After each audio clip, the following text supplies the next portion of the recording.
السلام عليكم أصحابي وإذن وذا السلام سيدا أودن تهيمبا كسو دواذا channel كينا markaad aragtiin subscribe saara muxuu ahaye dhag noo siiya waxaad kala kulantaana noo soo sheega maanta dad badanaa hadda iga codsada oo fiirsada channelkayga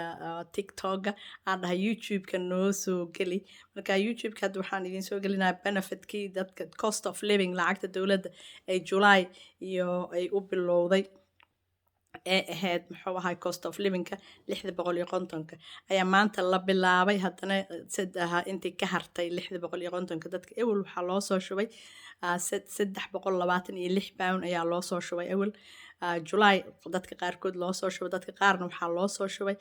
September loo soo shubay marka dadka oo loo soo shubay July waxay ahaayeen dadka qaato muxuu ahaye job seeker allowance iyo income support iyo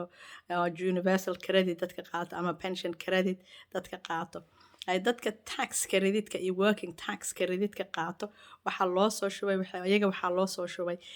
September 2 ilaa 7 loo soo shubay marka dadka kale way ka dib dhacsanaayeen haddana lacagtii maanta la bilaabay oo ahayd intii ka hartay 650 oo ahayd waxa haray waxay ahayd 324 pound hartay 324 pound maanta la bilaabay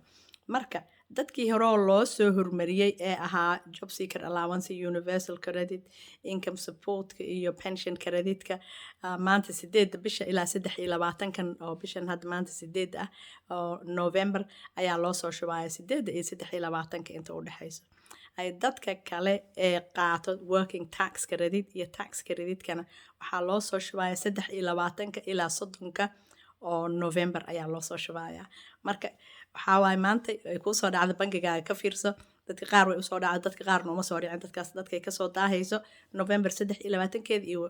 ilaa 30 ayay idiin soo dhacaysaa marka haddaysan idiin soo dhicin lacala aysan idiin soo dhicin waxaad wacaysaan company-ga oo muxuu ahay company-ga ma aha DWP waa inaad wacdaan oo had wareysataan waxaa jiro dad yaabo scam ahaa jiro scamka ha ka ogolaanin inay ku dhahaan lacagtaasaa lagu soo shubayaa keen muxuu ahaayey waxyaabahaasaytud keen ha ka ogolaan nambarkaaga keen iyo bankigaaga inta kusoo shubiyo inta text message lagu soo diro been ah ha ka ogolaanin waxyaabahaasaytud dowladda bankigaagay kuugu soo shubaysaa dalbasho lagaama rabo haddii lacala oo shaki iyo waxyaabo kaaga jiraan waxaad aragto dowladda wac nambarada oo DWP ama tax credit hadaa qaadatid meeshay ku qoran tahay nambaradooda marka nambarkaas wac